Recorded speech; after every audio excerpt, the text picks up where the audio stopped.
एक समय की बात है, गोदावरी नदी के किनारे पर महात्मा वेद धर्म जी का आश्रम था। उनके आश्रम में अलग अलग स्थानों से वेद उपनिषद ग्रंथों का अध्ययन करने के लिए, शिक्षा ग्रहण करने के लिए विद्यार्थी आते थे। उस समय गुरुकुल प्रथा का चलन था। विद्यार्थी गुरुकुल ही जाया करते थे, आश्रमों में ही जाया करते थे शिक्षा ग्रहण करने के लिए। तो उनके शिष्यों में संदीपक नाम का एक अत्यंत बुद्धिमान शिष्य था। वह गुरु भक्त भी था।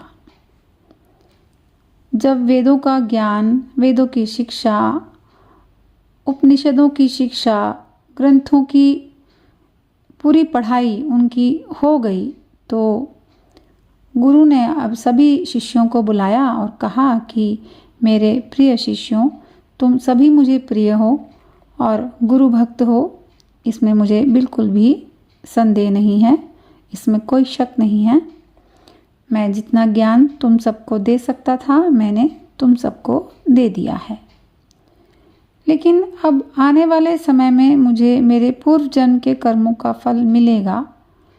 मेरे शरीर में कोढ़ हो जाएगा, शरीर में कीड़े पड़ जाएंगे, मेरे शरीर से दुर्गंध भी आने लगेगी, मैं अंधा भी हो जाऊंगा। इसलिए मैं अब इस आश्रम को छोड़कर काशी जा रहा हूँ। वहीं रहकर अपने इस समय को बिताऊंगा। तो आप सभी में से मेरे साथ कौन कौन आने के लिए तैयार है? गुरुदेव की बात सुनकर सभी शिष्य चुप रह गए। कोई भी चलने को तैयार नहीं हुआ। तभी संदीपक आगे आया और उसने कहा कि गुरुदेव, मैं आपके साथ चलूँगा और हर परिस्थिति में मैं आपकी सेवा करूँगा। गुरुदेव ने उसे समझाया भी कि एक बार फिर सोच समझ लो, मेरी शरीर की स्थिति के साथ तुम्हें बहुत कष्ट झेलना पड़ेगा। अपने फैसले पर फिर विचार कर लो। लेकिन संदीपक ने कहा कि कुछ भी हो गुरुजी, मैं तो चलूँगा ही। दोनों काशी पहुँच गए और वहाँ केवलेश्वर नामक स्थान पर वो रहने लगे। जैसा गुरुजी ने पहले ही बताया था कि उनके शरीर पर कोढ़ हो जाएगा, तो कोढ़ हो गया। उसमें फिर थोड़े छोटे छोटे कीड़े भी पड़ गए और फिर उन्हें दिखना भी बंद हो गया। बीमारी के कारण वो चिड़चिड़े भी हो गए। लेकिन संदीपक दिन रात उनकी सेवा करता रहा।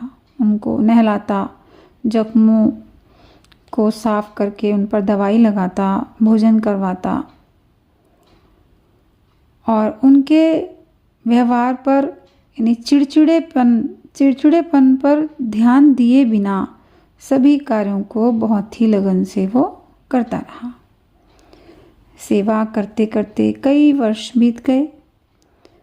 संदीपक की गुरु सेवा से प्रसन्न होकर भगवान शिव उनके सामने प्रकट हो गए और बोले, संदीपक, मैं तुम्हारे गुरु के हृदय में सोहम यानी शिव रूप में निवास करता हूँ, अर्थात तुम्हारी गुरु के लिए की गई सेवा मुझ तक ही पहुँचती है। मैं तुमसे बहुत प्रसन्न हूँ। मांगो तुम मुझसे क्या मांगते हो, मैं तुम्हें वरदान देने के लिए उत्सुक हूँ।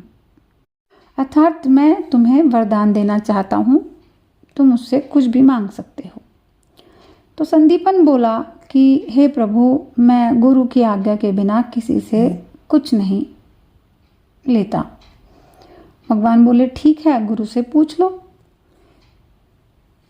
संदीपन गुरु के पास गए और उनसे बोले कि गुरुदेव, भगवान शिव प्रसन्न होकर मुझे वरदान देना चाहते हैं, तो आपके स्वस्थ होने का वरदान मांग लो।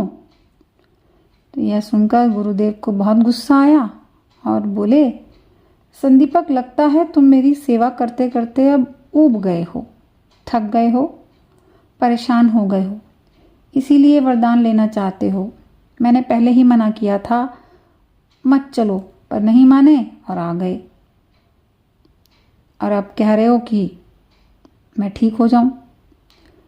तो संदीपक भगवान शिव के पास गए और उन्हें मना कर दिया कि गुरु ने मना कर दिया है, और उनसे कहा कि गुरु की कृपा से ही शिष्य का भला होता है, तो मुझे तो गुरु की सेवा ही करनी है, और गुरु के पास वापस चला गया। ये सब बातें शिव जी ने विष्णु जी को भी बताई, तो वो भी संदीपक की परीक्षा लेने आए। तो विष्णु भगवान के प्रसन्न होने पर उन्होंने भी वरदान मांगने को कहा, तो उन्हें भी संदीपक ने यही कहा कि मुझे तो गुरु की अखंड सेवा का ही करने का ही वरदान दीजिए, मुझे और कुछ नहीं चाहिए। जब ये सब बातें गुरु वेद धर्म जी को पता चली तो वो संदीपन से बहुत प्रसन्न हुए। उन्होंने संदीपक को गले लगाया और आशीर्वाद देकर बोले कि तुम ही मेरे सर्वश्रेष्ठ शिष्य हो, सबसे अच्छे और सबसे उत्तम शिष्य हो, तुम्हें ही सारी सिद्धियां प्राप्त होंगी। संदीपक ने फिर भी गुरुजी से कहा कि मुझे कुछ नहीं चाहिए, आपकी सेवा करने का आशीर्वाद ही दीजिए, मुझे और कुछ भी नहीं चाहिए। उसी समय वेद धर्म जी का कोढ़ नष्ट हो गया और वो पहले की तरह ही कांतिमान हो गए। ये सब उन्होंने सच्चे शिष्य की तलाश में उसकी परीक्षा लेने के लिए ही किया था। तब गुरुदेव ने संदीपक को ब्रह्म विद्या का विशाल खजाना समर्पित कर दिया। जो एक गुरु के पास एक ब्रह्म विद्या थी, वो उन्होंने अपने सच्चे शिष्य को दे दी। इस कहानी से हम ये सीखते हैं कि यदि किसी की भी सेवा कर रहे हैं तो बिना किसी लालच के करनी चाहिए। बिना किसी लालच के की गई सेवा से ही भगवान प्रसन्न होते हैं, और परिणाम स्वरूप हमें भगवान वो भी दे देते हैं जिसकी हमने इच्छा नहीं की होती है। लेकिन सेवा बिना लालच के होनी चाहिए। ऐसे ही प्रभु भक्ति भी, प्रभु प्रेम भी बिना लालच के ही होना चाहिए। इस लालच में नहीं होना चाहिए कि हम प्रभु भक्ति कर रहे हैं, हम प्रभु प्रेम कर रहे हैं तो हमें कुछ भी मिलेगा। यदि हम बिना किसी लालच के, बिना किसी चाहत के कुछ भी करते हैं तो भगवान हमें वो सब कुछ अपने आप दे देते हैं जो हमारे लिए अच्छा होता है।